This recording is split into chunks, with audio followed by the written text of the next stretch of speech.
Well, you know what else I'd like to talk about is about the concept of collaboration, which is something I ask a lot of artists that come on the show as guests, because it's very hard to do anything completely alone.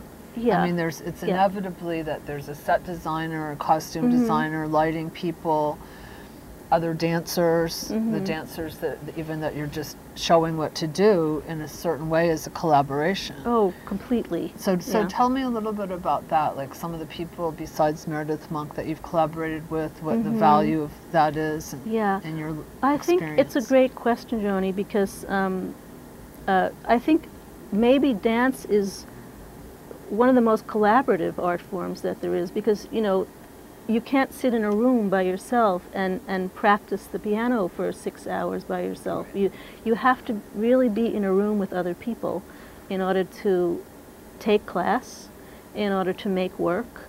And a lot of us, especially of my generation and younger, we rely on our dancers quite a bit to actually make the movement and to find the quality of the movement. There are choreographers who come in and know exactly every step that they want to happen, and they want it to happen here, and you go like this. But most of us, I'd say, tend to work with the dancers who we have, and that's why they're with us. They're there for their particular personalities, the way they move, and I was impressed to hear you say somebody was with you for 11 years, that they're it's not necessarily a year and off they go. No. You try as an artistic director. You try hard to keep the same dancers with you for as long as possible, because you're building something. It's like building a family who understands your vocabulary and understands how you impart information. And sometimes, you know, if a dancer's with you long enough, they can just do it, and you don't have to say anything. And the same with your creative designer team. My lighting designer has been with me since I made my first dance in 1981. That's fantastic. Because he's my husband, and he married me in 1983. Wow, okay. He's a very well-known lighting designer. It worked out really well, so why not stick with it? Yeah. So, no, I'm extremely fortunate that... Well, lighting is incredibly important, too, to dance, because it's such a visual...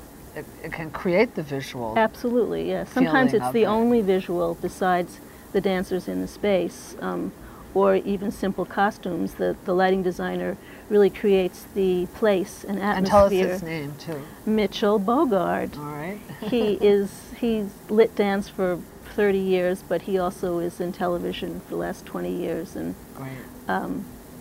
So, yes, I'm fortunate that he can take time off from TV land to still tour with me and light my work. That's excellent. Yeah.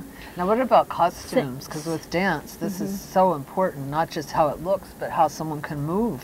Yeah, I was going to say the same thing with this particular costume designer that we're working with this last year. She designed the costumes for this new work, Dancing in Absentia. And her name is Ramona Ponce.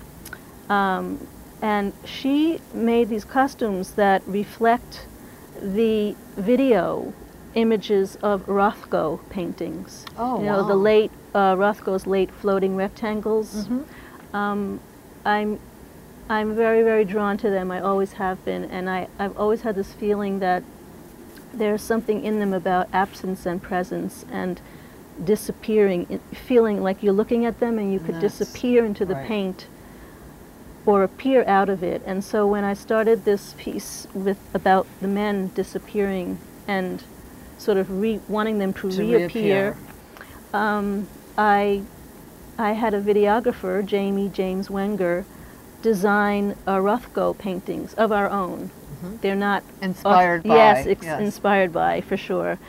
And Ramona, the costume designer, took this idea of the floating rectangles and designed the costumes that reflect the same color patterns and the same rectangular sort of shirts. Shapes. And yeah, it's very lovely. And they move. I was going to ask what kind of fabric it is. Fabric moves. Yeah, it's very, there's a certain kind of ethereal quality which I want through the whole piece because it's about ethereality. Of course. And trace, like the trace of someone who's, you know, you think is there one day and then the next day they're not there. But the impression is there. Exactly, yeah. That's fantastic. Yeah, it just sounds like a great program. I hope so. I I'm know really it's gonna looking be forward really to it myself. Yeah. I'm going to stay disembodied over here so folks can have an opportunity to see this beautiful film behind you, but they can hear me. And what I want to ask as we wrap it up is any advice you might have for young dancers who might be watching this show and as excited as you were as a young person starting out on this career. What any advice or any word of encouragement you have? Do it.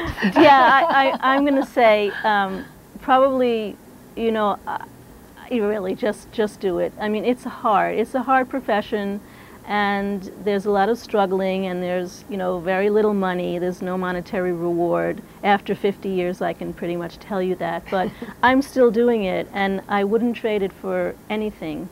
And I think that young dancers who have that same drive that I did and still do will just find a way to do it, no matter what. What do you think about the dance shows they have now, like So You Think You Can Dance? And I mean, it's interesting because they get a lot of pretty interesting choreographers to work on the show. And yes. And it shows a lot of interest. I mean, these shows have millions of people are watching dance. Tremendous interest in dance, obviously, bigger than ever.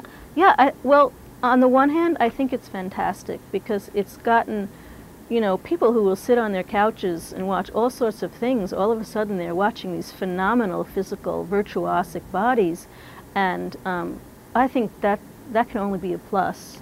It's got to inspire you to get There's up another a little bit. side to it that, you know, some of us feel is a little bit commercialized, but I say more power to them. Yeah, I think it's bringing in a whole new audience, and maybe it will bring in more monetary rewards to the trickle-down theory to the nonprofit art world. Well, it certainly dance gets people, young dancers, noticed, because I don't think anybody can go on a show like that and not work afterwards. Yeah, so, and they tour. That show tours. They do a live tour. Yes, right. And a couple of those dancers I've known from Juilliard, because I actually am on the faculty right now at Juilliard. Okay, you're teaching there, teaching choreography course, and you know, they're phenomenal dancers. So if they can get that kind of exposure and also make this, you know, small ton of money that will carry them through for the next few years, I can't. It's a great opportunity. And build an audience out in the hinterland, out in the Dakotas and out in Minnesota and places like that, which might have been a little far from this, Nebraska or Don't wherever. get to come into New York and see my dance company, you know. It's not just an elite thing for intellectuals on the coasts, but something that people can get into everywhere in the country. Yeah, I think it's been a help, and I do hope that it does make people, though, want to get off of their couches and go into a theater.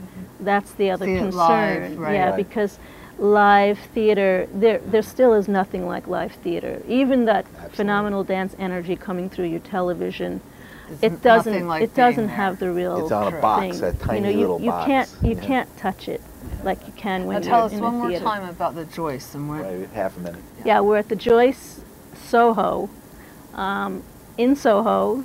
November 12th through the 15th, and tickets can be purchased through their website or the phones, and benefit on Saturday night. Please come and support the company.